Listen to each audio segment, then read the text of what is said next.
Good morning. I'm Reverend Jessica Clay. My pronouns are she, her, and I'm the lead minister here at White Bear Unitarian Universalist Church. Welcome, welcome. So good to be together on this morning. We are a community of youth, adults, and children of many diverse theologies, held together by covenant, not creed. Together we work to build trust, search for meaning, and serve the world. May you know deep welcome and belonging in this place. We know that each Sunday we carry into this community hearts that are breaking, and others carry hearts with tender joy. If you wish to share a request for today's meditation, please place it in the chat box if you're watching online, or in our meditation bowl in the Soulwork Center, where also in the Soulwork Center is where people of all ages can find activities to help them engage with today's service. Welcome visitors, we're so glad you're here. We will be having our Membership 1 class on April 13th at 12:30 for anyone interested in learning more about us. And as spring is blooming, it is blooming. I mean, it looks better now than it did at 9 a.m. out there, let me tell you. And we're all coming out of our winter hibernation. We gently remind you that parking's available in our lot, and also please be mindful of neighbors' access to driveways when parking on the side streets. If you're visiting today with children, we do offer spiritual growth opportunities for children and youth at this service, and we also have nursery care as well. And as always, your children are welcome to stay with you during this service. We welcome the noises, movements, and joy that little ones bring to our services. Let's take a moment and wave to everyone online who's watching from home. Welcome, Zoomers. And this morning, we are gathering this morning to bless Reverend Jack as he goes on his sabbatical. And so all of you should have received a blessing card that has prompts for blessing. If you do not have a blessing card, would you please raise your hand and one of the ushers will come bring it to you. Does anyone need one? Actually, Carol, I think we're all good. And you should have an index card. And the index card, there will be further instructions for the index card to come. And if you need either of those, they're also outside. I think Carol is walking around. Does anyone need either card? Feel free to raise your hands. She's coming to you. Great. And you are welcome to fill out the blessing card at any point in this service. We will collect them during the offertory, and then we will also collect them at the end of the service. And if you don't have something to write with, this is a wonderful opportunity to meet your neighbors, because chances are some neighbor around you probably does. Welcome to our church this morning. Together we grow our souls and serve the world in love.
I'm Reverend Jack Gady, and my pronouns are he, him, and I'm your associate minister. Come in. Come into this place which we make holy by our presence. Come in with all your vulnerabilities and strengths, fears and anxieties, loves and hopes. For here you need not hide, nor pretend, nor be anything other than who you are and who you are called to be. Come into this place where we can touch and be touched, heal and be healed, forgive and be forgiven. Come into this place where the ordinary is sanctified, the human is celebrated, the compassionate is expected. Come into this place. Together we make it a holy place.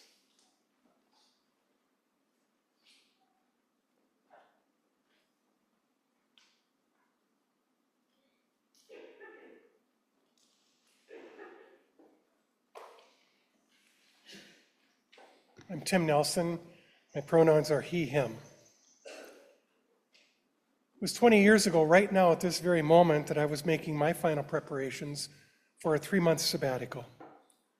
I was serving as a minister in a congregation and was fortunate to have the opportunity to take this opportunity to step away, to experience a different pace. I wanted to be really intentional with this rare gift because I knew that it would likely not ever happen again in my life. So I wanted to create the perfect sabbatical experience. As I was sharing my plans with others about how I was going to fill and make the most use of this space, the things that I would accomplish, the reports that I would bring back, the books that I would report on, all the things that would be done. I remember being cautioned by some I trust most in life to say, don't do too much. Rather, let the open space do its work in me. Let the pause be enough. And that turned out to be very wise advice. While I had planned 3 specific experiences during those months, most of my time was spent in an intentional pause, an open space where there was ample ability to think, breathe, and to simply be. And it was this open space, this pause, this rest that became transformational. In fact, it changed my life, and it's part of what eventually brought me to this faith community.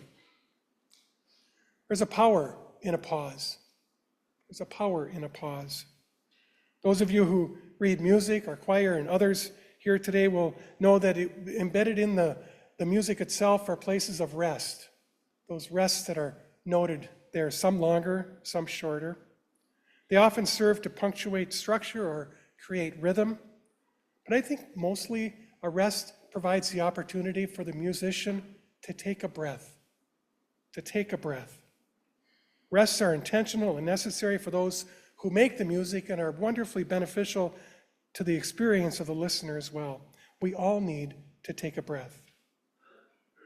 Now, that's not to say that we should spend all of our time resting. There are urgent actions that need our tending. We all know that, especially at this phase, this time in our life and world. There are circumstances that call for our immediate attention. There are times when we need to do something. However, in our current culture of informational overload, of defining our worth by what we're able to achieve, of trying to satisfy the metrics of success that others place upon us, many of us would do well to heed the invitation to simply be. And it might even be possible that coming from a place of stillness, we might be able to do our best work. In Herman Melville's classic Moby Dick, there's a scene of the pursuit of the great whale, water churning, oars rowing, cadence loudly counted. Everyone is focused on moving the boat closer and closer to the prize, but there's one person who doesn't move, one person who sits still, poised, ready, not calling out, not tensing up, but sitting there poised and ready, and this is the harpooner. And then there's this line: to ensure the greatest efficiency of the dart, the harpooners of this world must start to their feet out of idleness and not from out of toil. The great harpooners of this world must start to their feet out of idleness and not out of toil. Like most spiritual practices, this too is counter-cultural, counterintuitive. but it does seem to align well with what we're committed to here in this congregation, a way of growing our souls so that we can be of good in the world, growing our souls so that we can expand ourselves to those around us. And since the opportunity for breaking from a routine for weeks or months may not be realistic for most of us in this room, how might you imagine creating a pause in the cadence of your life? If you had 5 minutes of radical freedom, how would you be? 10 minutes, an hour? If you give yourself a different way of being during, let's say, your lunch break during a day, or holding open a Friday evening a month, what would you do to grow your soul? If you model this practice for children, what might that look like? I light the chalice today with an invitation to allow ourselves permission to savor an open space of resting, of simply being, and trusting that this intentional pause will in turn give us energy, wisdom, and courage to serve the world.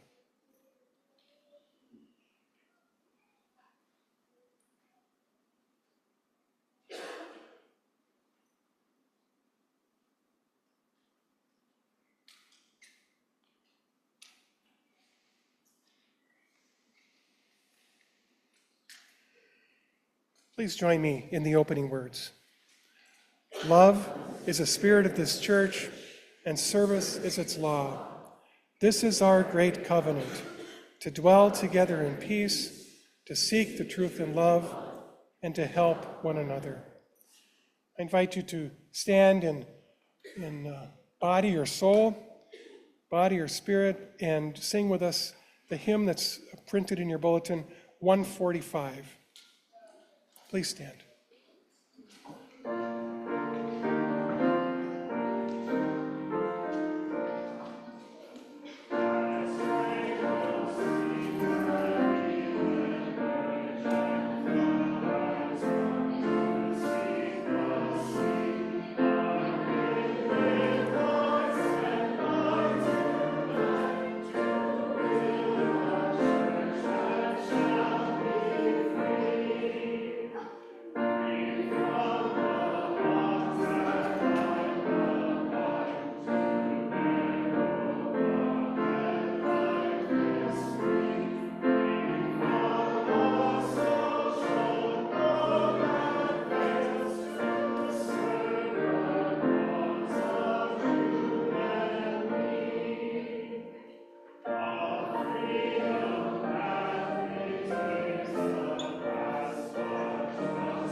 I invite any children or youth here to come forward for our story time, or maybe just those who are young at heart, who want to be a little closer to the story and to my one single prop for today's story.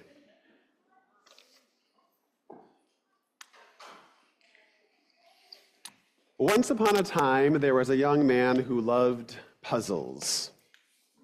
And this young man almost every day did a puzzle in the New York Times called the Spelling Bee. Does anybody else know about the Spelling Bee? Anybody else? Okay, a few people. Well, it's a word construction puzzle where you can find as many words as possible using just the 7 letters given to you, but the key is that every word has to utilize the middle letter. It looks a little bit like this. I know, it's pretty, right? Don't worry, there's no spoilers. This is an old puzzle. And yes, you guessed correctly that young man is me. I am the one who loves puzzles. Every day, there are hints you can find about this puzzle online. And one little tool is called the Spelling Bee Buddy, which helps you get to the bottom of what you personally haven't guessed yet, the words that are still out there. And there's quite a few tips they give you, but the final tip every day is, why don't you take some time away and let your brain rest? And that kind of seems counterintuitive to me because I'm so close, I want to find more words. But instead, I follow the advice of the game maker, and I walk away for a while. And what I don't know for sure, because I'm not a neuroscientist, is the back of my brain, I think, is still kind of processing the puzzle while the front of my brain is doing the dishes or going for a walk. And then all of a sudden, later in the day, I come back to the puzzle, and the word I just could not find pops out, and I can find the word. Any of you do the spelling bee? Do you recognize this in yourself? Do you? Yes, okay. This is the reality. Our brains need rest. A lot of things are like that need refreshing. Sometimes maybe you're on a website that's buffering. You need to hit the refresh page and start again, right? Sometimes your tech doesn't work and you have to just turn it off and on again, and then it works better. I don't know how this works. I'm not a scientist. But I do know that lately I have been operating at a lower than optimal computation rate. And this church, through its board, has approved my request for a sabbatical leave, which means I'll be going away for 5 months. And in that time, I get to recharge and relearn things and grow and refresh. Some of you down here are part of our school system, whether you're students or maybe there's even some teachers in the room. And most schools have summer break. It's not too far away, actually, right? Sabbatical isn't the same exactly as summer break, but there are some similarities. At the end of summer break, you've learned a lot. You've grown a lot. If you're a student, a lot of that growth happens during your playtime or during the ways that you maybe explore and find adventures throughout the day. If you're a teacher, a lot of that growth also happens from playtime and exploration. But also, some of that work comes from planning ahead. I imagine that I'll come back in the fall with quite a few ideas for sermons, and maybe even my titles will be chosen early, which will really be appreciated by our communications person, Aaron. But here's one of the differences. Neither Reverend Jessica nor the board is expecting me to come back in the fall with book reports. I don't have homework per se, much like you don't get homework over the summer. My main assignment will be to tend to my spirit, tend to myself, tend to my relationships. I'll be caring for and being cared for by my partner Garrett and our dog Bobo. I'll have cuddle time and long walks with our dog Bobo. And I also have an assortment of chosen family, much like you all have, biological family, friends. I'm going to invest in all of those relationships. I'm going to let my brain walk away for a bit so it can kind of rest and recharge. I want to be able to come back fully present to the needs of this community and with a full battery. And not exactly like the solar panels up on our roof, but kind of. I need sun and I need to recharge. So I hope that all of you as well, down here, out there, take the necessary time over the next few months to grow and learn. And I'll be so excited to see you again in the fall. Some of you will be bigger and know more, or like maybe more at peace. And I'll be very happy to re-engage with you and hear more about how your time was. So thank you for being up here for story time. And now, let's sing our children and youth off to their religious education classes. Go lift it up.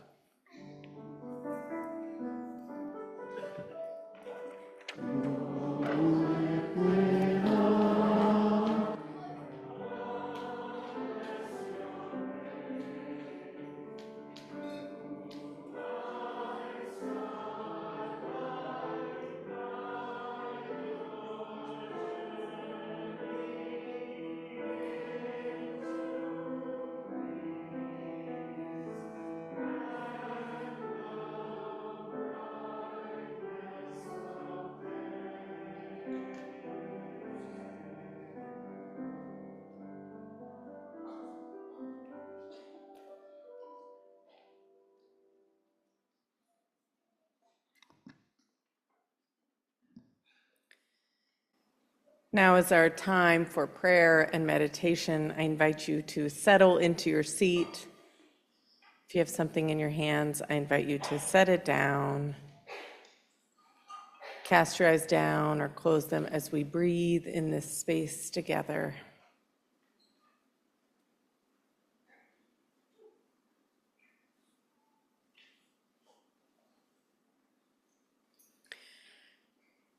We come to fill our spirits, to be comforted, to comfort the afflicted, all of these things. And in our time for prayer and meditation, we make space to name a little bit of what this community is holding. This morning we hold Sue Stewart's husband, Scott, who is transitioning to memory care, holding Sue and Scott and all who love them in love. We are holding Tim Perfect's daughter, Mare, who is struggling with medical issues and the resulting medical bills. We pray for health and for economic security.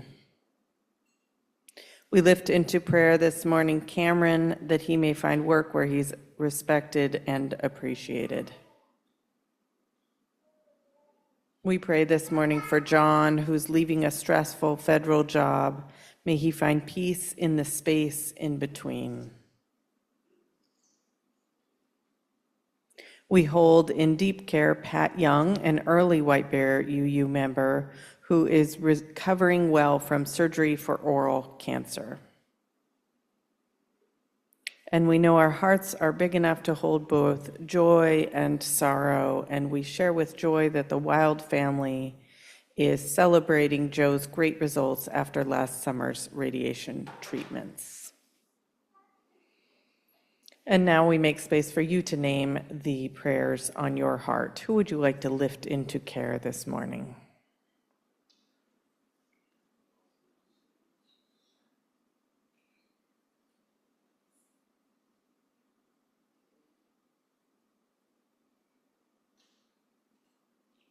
May these beloveds be held in the greater circle of love. May it wrap around them and hold them in care.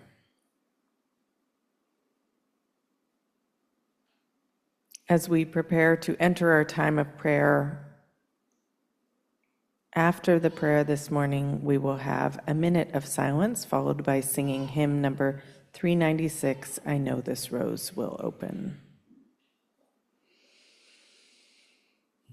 We name this morning the end of Ramadan as well. Prayers of ease for all who celebrated. Prayers of peace and joy and connection for all who celebrated. We also lift up today the Trans Day of Visibility. Our prayer this morning is from UU Minister Julian Jamaica Soto, and it's titled, Modulate the Minor Key, Celebrate What's Good. We come to this day again. The subtext is this: being trans is not a tragic song and mournful dance. Remembering the dead is fine, the hard work of the living, the masonry of love, but do not spend so much time rehearsing aloud the legacy of violence and inheritance of fear that you forget. To be visible is to offer an invitation to something deeper, bolder, like the cold currents of the ocean carrying muscular fish, the means of connecting with the people we want to connect with.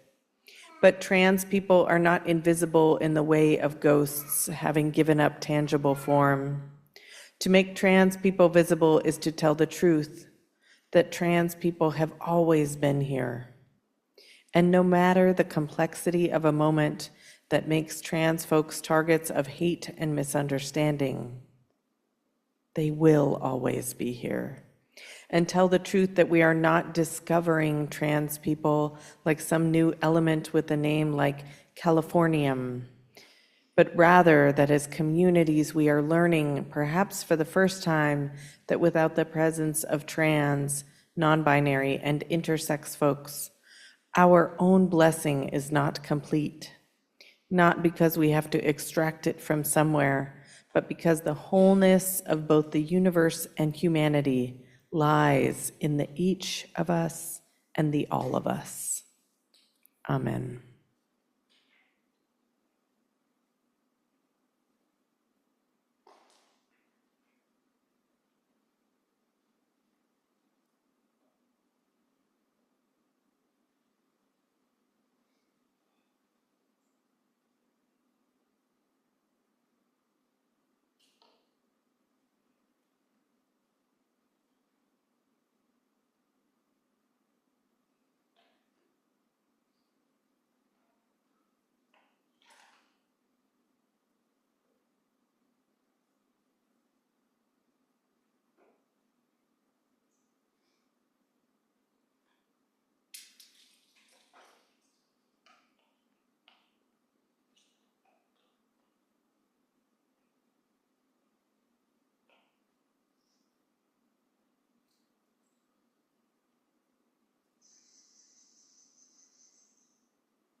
I'm Russell Rogers. I'm a member of the Board of Directors.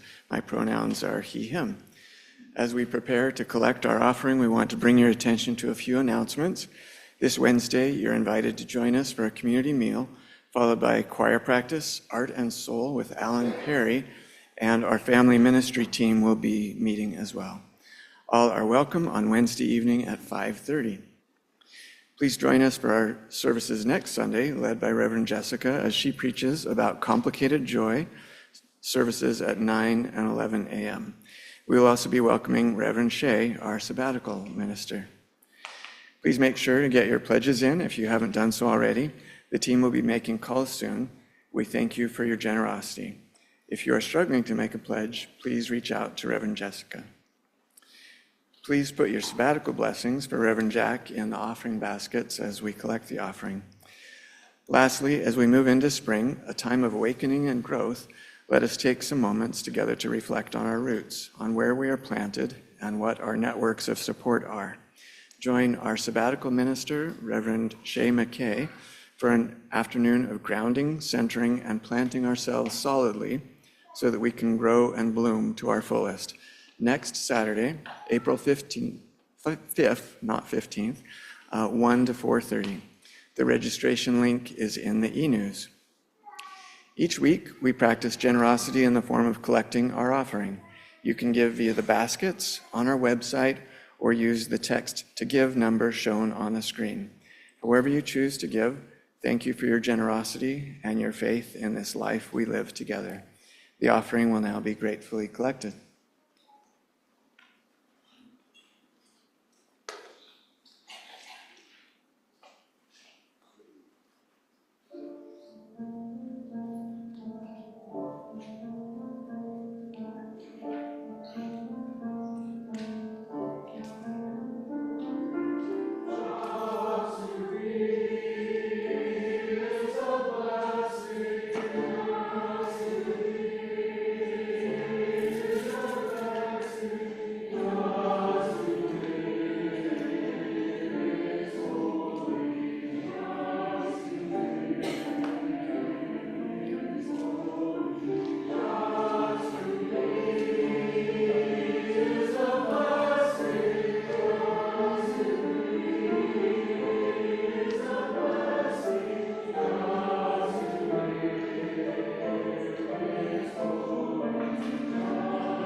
Today's reading is a poem by Muriel Rukeyser. I lived in the first century of world wars. Most mornings I would be more or less insane. The newspapers would arrive with their careless stories. The news would pour out of various devices, interrupted by attempts to sell products to the unseen. I would call my friends on other devices. They would be more or less mad for similar reasons. Slowly, I would get pen and paper, make my poems for others unseen and unborn. In the day, I would be reminded of these people, brave, setting up signals across vast distances, considering a nameless way of living of almost unimagined values.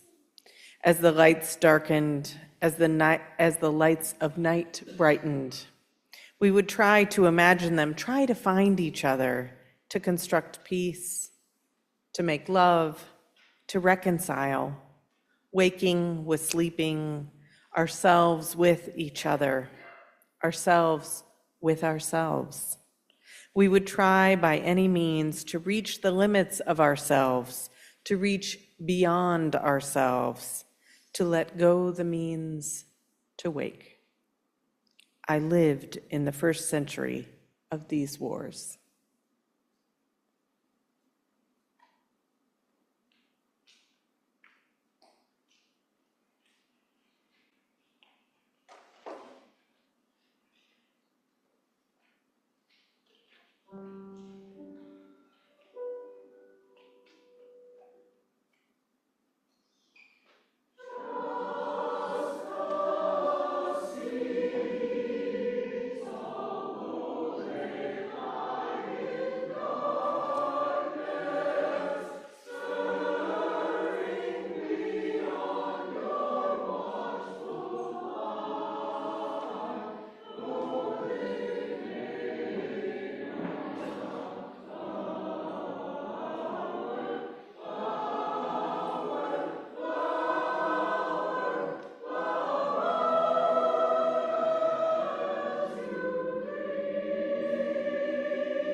Thank you, choir.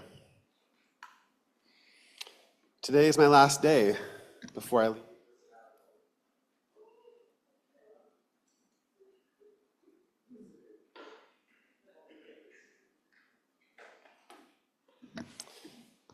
Sorry, let me start again. Today is my last day before I leave for sabbatical, and I am doing my best to trust the seeds, like the choir just charged us to do. When the planting's over, they sung, you must trust the seeds. Give them room to spread their roots and trust the seeds. There is joy in planting if you trust the seeds. I want to trust the seeds that I planted here of radical welcome, but if I'm being perfectly honest, I'm a little nervous. For 7 years now, I've done my best to look around the atrium and the social hall and find newcomers or people who aren't already engaged in conversation and chat with them. Just simple conversation, maybe the question, what brought you here today? Maybe some of you have experienced this. I don't know. I'm a little nervous that while I'm gone, even though I've been training many of you to do this work and asking you to do the work, I'm afraid it might not get done. I know it can be really hard to regularly challenge yourself to go outside of your comfort zone, but that's just the thing. I don't want any one person to do this every week, but every week we have to have at least a few of you who are committed to this role of radical welcome, of saying hello to newcomers, or starting a conversation with someone that you don't yet know. To look around the atrium or the social hall or the sanctuary to see if someone could use a smile or a simple gesture of welcome. My biggest fear of leaving for sabbatical for 5 months is that too many people will come to this church and not be welcomed or acknowledged or seen. There is a story that happened right here at White Bear UU where someone came to this church 3 consecutive Sundays. She grabbed one of the special colored mugs, because back then we had red mugs for new people to demarcate that they were new in hopes that they would get a special welcome. 3 weeks in a row, she grabbed the red mug, and 3 weeks in a row, no one approached her. At the end of that 3rd Sunday, she returned the mug to the minister and told her what had happened and that she wouldn't be coming back. This is one of my biggest fears of my time away. I'm naming it now to you all because I know that you all also don't want the red mug incident to happen again. And I know that you have the ability to prevent it. I preached a few months ago and invited you all to write down on yellow slips of paper the gifts that you bring to the community. Garrett, can you hold up that basket? I keep it in my office. It's right there. It's in a green basket. It's all your yellow slips of paper. And I asked you to write down these gifts that you bring, and many of you wrote things like passing on the welcome that I've received here. And I sincerely hope that you do. Sometimes you preach the sermon that you need. And today my sermon title is about trusting silence and trusting the rest. And I need to trust that while I'm away, focusing on rest, that you all will fill in. Step up, you're welcome. I trust you, and I thank you in advance for that. It means a lot to me because I still remember my first time ever at a UU church. Maybe some of you remember your first time going to a new church and the feelings you had.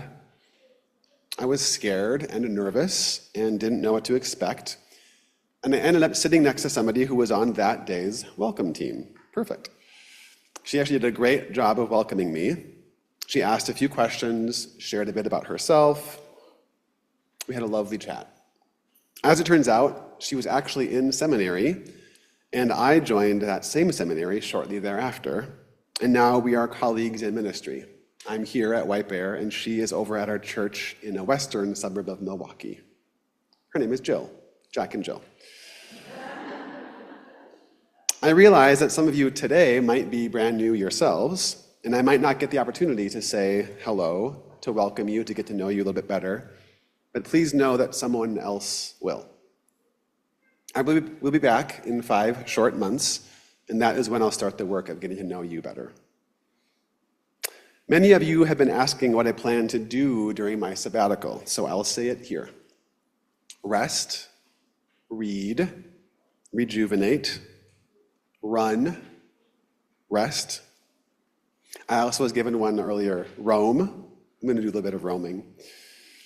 Knowing me, I like to travel a bit, so I have a few little trips planned, but no one central trip, but the kind of travel that I love to do. I'll be visiting many people that I know and love, and I'll also be taking a road trip with Garrett and Babo. We'll be visiting cousins and friends, but we'll also be taking in the scenery. It's not one of those efficiency-minded road trips. We're planning to take life slowly. One way we are guaranteeing that slowness is by taking our dog, who will need regular potty breaks, and we're also taking our electric vehicle, which needs to be charged every 250 miles. Please say a prayer for us that we find all the charging stations we need. That will also slow us down, but who says that a road trip needs to be fast, right? I also hope to do some hiking and camping, since being out in nature is one of my favorite things. And moving meditations are my primary spiritual practice. I have also been creating more music lately, which is one of my joys. I play piano, and I've been making music once a week with a cellist friend. It's not for performance or for anyone else, it's just for us, and it's lovely. I plan to continue this practice. All in all, I'll be pursuing some of my interests and hobbies, digging deeper into my spiritual practices so that I can fill up my well. And I will, of course, be reading and writing because that's just part of who I am and what I do. Now, to address some of the questions I've already heard from you or some of the anxieties that I've heard, whether named or unnamed, yes, I will be coming back. I know, right, thank you. Not only because I want to, but also because I am contractually obligated to. That is what the sabbatical stipulates. You have to work at least 1 year after sabbatical. But I have no plans of leaving this ministry soon, nor do I have ambitions that are pulling at me in a different direction. I'm in my 7th year of ministry here, and I really enjoy it. I love the ministry to which you have ordained and installed me. The gift of getting to know you all is a rich one. I've been getting to know you for quite a while now. I've met some of your parents when they've traveled here from Pennsylvania or France. I've met your children, whether they're here already in classes or when they join you for a special winter solstice or Christmas Eve service. I've met some of your grandchildren when they've come to story time. I've met some of your romantic partners when you feel ready to share them with us or share the church with them. I've been getting to know you better in all the ways we do at a church like this one. I've heard many of your stories. I have held your confidences. Some of you have come to talk to me about a divorce or separation, or a struggle with addiction, mental health concerns, or a recent diagnosis. Some of you have come to do a life review, or to plan your memorial in advance, or to plan the memorial of a beloved who just passed. We have cried together, we have prayed together, we have eaten together, and we've even laughed and played together. Just this past Wednesday, some of you came to play lawn games with Jessica and I lost at Connect 4, which I don't like. That's okay, I'll get over it. I cherish my ministry here with you. I'll be excited to get back to it in September. But for my own health and sanity, for your benefit, and for the sustainability of my ministry, I need to lay it down for a time. I need to get away from the busy day-to-day details that prevent me from looking more at the big picture. I need to rest and get refreshed. Tend to my own seeds and to the seeds I've planted within my family, with Garrett and Babo. These are the beautiful beings that I get to pour myself into for the next few months. I'm lucky. I feel incredibly grateful and privileged to have this opportunity. And I'm especially grateful to all of you and to the board you've elected who have honored my request, who have raised the money to endow the Sabbatical Ministry Fund, and who have are sending me off today and tomorrow with such joyful blessings. I'm especially grateful to Reverend Jessica for leading the way powerfully by her example of how to have a boundaried and healthy ministry. Ministry at a church like ours can be hard and incredibly exhausting. The work is very demanding. We can't just clock out and leave everything at work. I used to do that when I worked at a restaurant.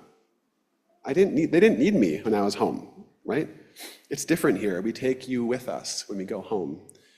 Whether we're holding the sorrow that you're holding for your recently deceased, or whether it's a tense conversation or a conflict that still hasn't broken open into the transformation that is yet in store. Our previously settled senior minister only really took maybe 1.5 sabbaticals over the course of 22 years. And our contracts stipulate that we can take a sabbatical roughly every 7. So we are in the middle of a culture change right now, and Reverend Jessica is helping guide us through that transition. Thank you. The model of ministry that many of our baby boomer ministers followed wasn't sustainable, and we're finding that out now. Jessica and I are part of the next generation of ministers who are trying our hardest to make this work sustainable and joyful, while still holding firm to our own boundaries of our personal lives and attending to the health and well-being of our families. I'm really glad you've encouraged us, Jessica, to take our allotted time away, our whole staff, and for the way you've prioritized giving sabbatical to our long-term full-time religious professionals. It's been a long 7 years for me, and that 7 years has included a global pandemic, a local racial awakening and uprising, and some major staff transitions. This congregation is both the same and different from the one that it was back in 2018 when I started here. There is, of course, still a continuity because that's how congregations work. It is still one river of ministry here, but there are many tributaries and streams. Many of you were already part of the congregation in 2018, but some of you have come more recently. Some of you were members before that time and had left and now are back again, because that's also what happens with rivers, right? The streams break away and come back again. Water ebbs and flows. But this congregation is also quite different from when I arrived back in 2018. Because I'm a bit of a math nerd, I actually checked our numbers again last night. Out of our roughly 600 members, a quarter of you joined before 2003. A quarter of you joined between 2003 and 2012. A quarter of you joined between 2012 and 2019.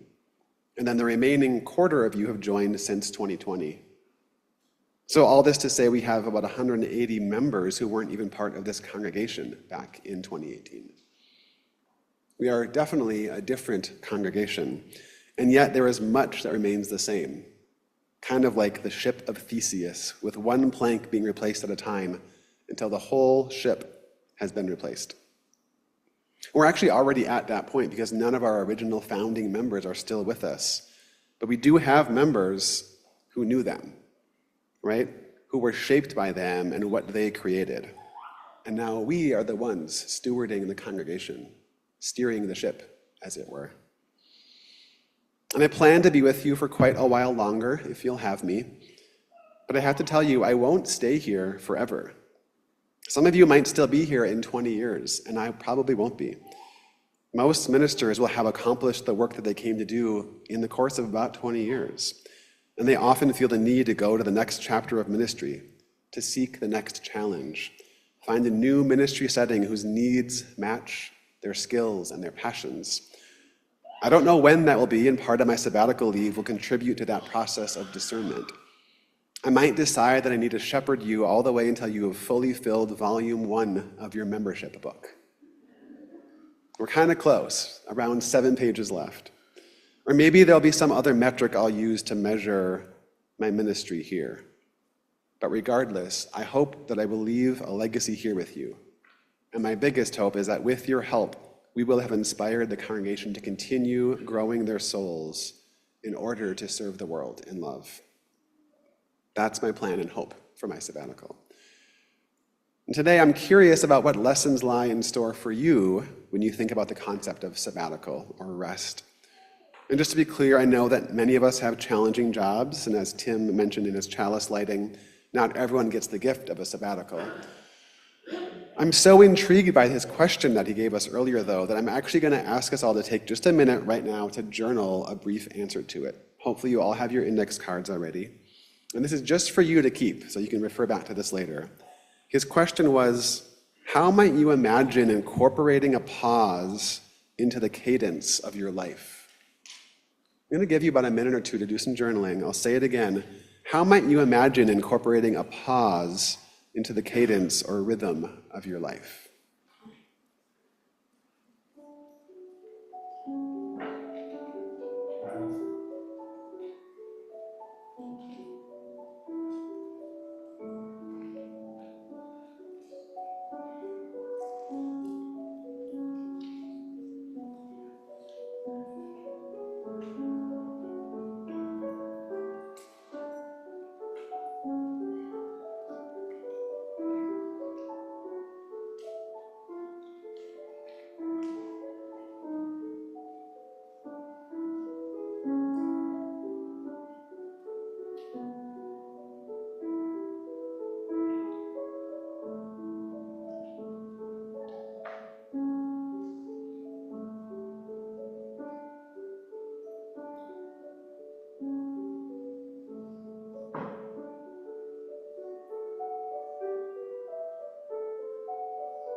These index cards are just for you, and I hope you keep them somewhere safe and check in on them for the next few months.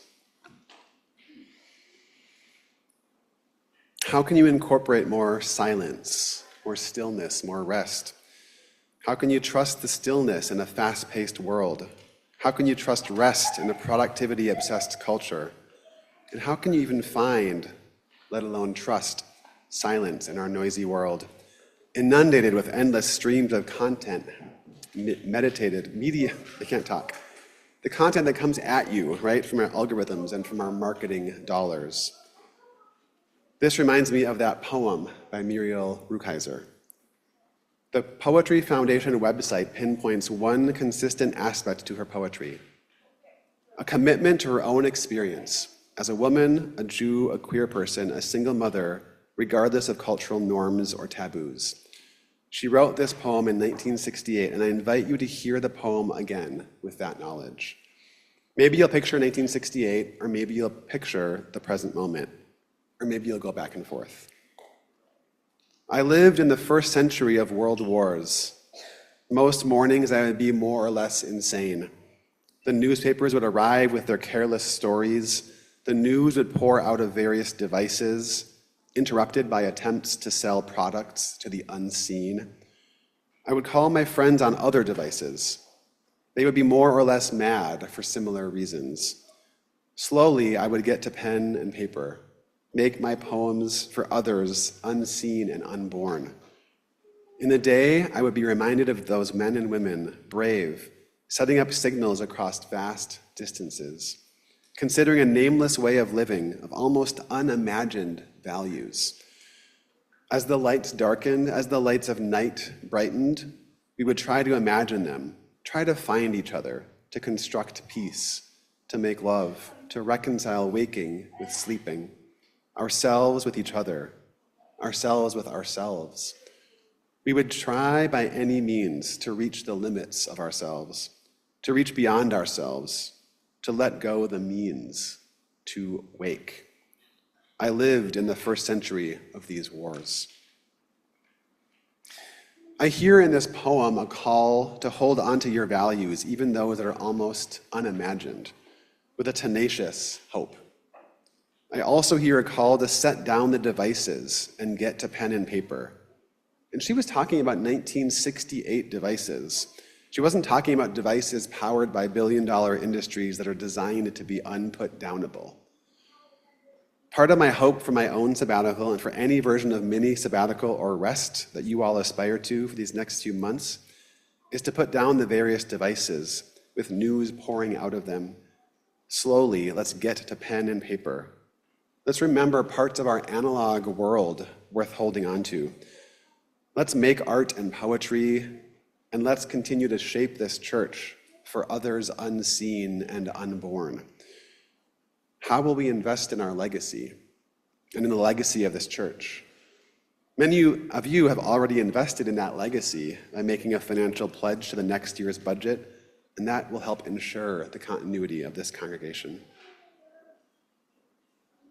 Elsewhere in her work, Muriel Rukeyser said, "I am in the world to change the world." I hope that you all find the courage within yourself to say the same thing. I hope you are in the world to change the world. My blessing for you all before I go is that you reach the limits of yourselves, that you reach beyond yourselves. May you trust the silence and trust in the power of rest. I pray that you seek to construct peace in this world that is so obsessed by war and domination and winning. May it be so, and make it so. Amen.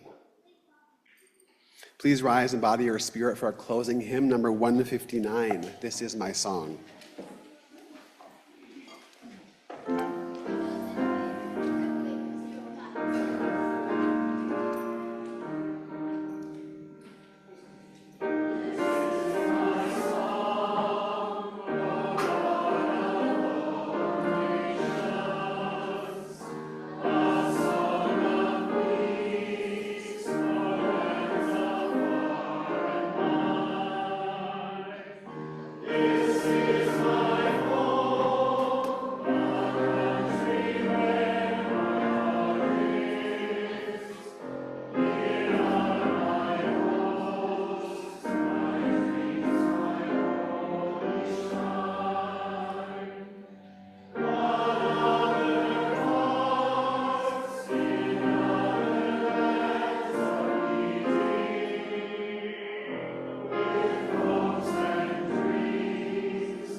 Please remain risen to bless our beloved Reverend Jack and to bless each other.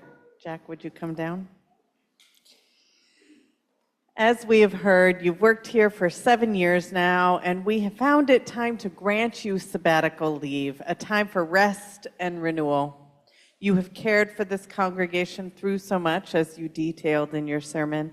Your position here has grown and changed. You ministered to this congregation in the pandemic when all was shut down, through many staff changes, and weathered it all with grace, ease, and love. It is time to trust the seeds. Yes? Yes. And we're going to water our own seeds. Yes? Yes. And we're going to greet people, right? We're not letting a red mug incident happen again. And as I said in the first service, I promise to continue to learn everyone's names. Jack is so good at knowing your names. So please help me and wear your name tags, because that really helps me. And I will go outside my own comfort zone to help hold this congregation. And it's time to send you to trust your seeds, and then we will see you. I knew you would know it. But before you go, we want to tell you that we would miss you. We will miss you, and we want to bless you. The words of our sabbatical blessing are adapted from words by Reverend Eric Kamenetsky. So we're going to bless ourselves and each other first, and then we will bless our beloved Reverend Jack. So, congregation, this blessing is for ourselves and each other. So I invite you to place one hand on your heart and extend one hand out to the people around you. Your response is, we bless ourselves and each other as we continue our journey.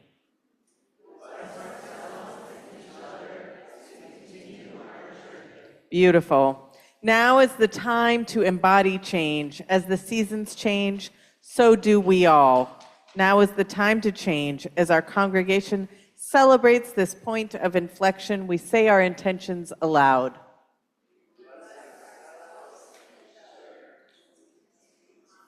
Okay, we can do that better. The response is, we bless ourselves and each other as we continue our journey. Let's try it again. We bless ourselves and each other as we continue our journey. We weave the cloth of community from the strands of our individual lives. The warp and weft reveal the patterns. We are the weavers, we are the woven. Our cloth is beautiful and sturdy.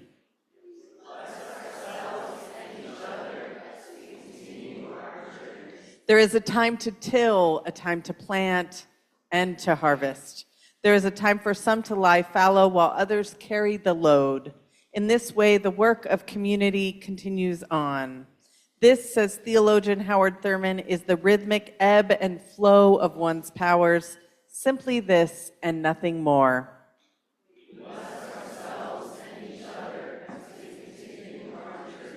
Over time, the reins of community are tended by us all. We hand them off one to another. We see one, we do one, we teach one.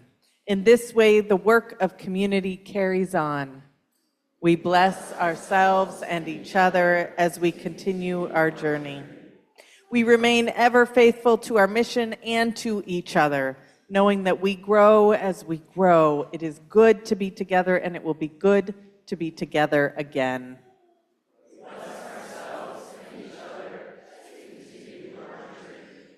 Jack, we send you off to this time with our blessings and love. We pray that you may rest and reconnect with your call. May you know that we will care for all within this community. Yes? Yes. That's right. In this way, we all hold the work of caring for each other. So congregation, will you repeat after me and hold your hands out towards Reverend Jack now? We love you. We love you. We bless you on your journey. We bless you on your journey.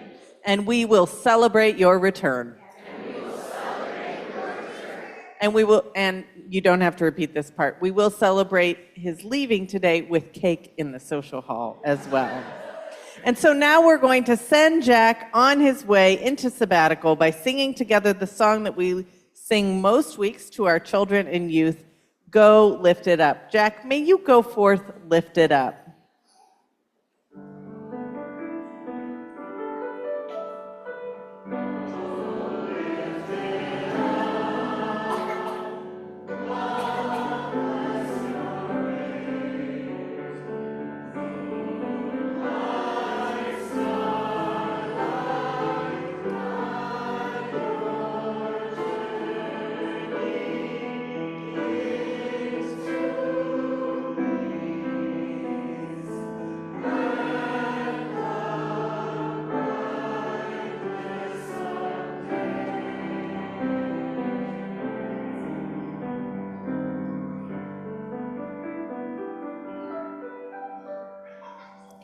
We love you. We bless you. Tend to those seeds. And now will you tend to the seeds of this community? Turn and invite your neighbor to coffee hour and cake, please.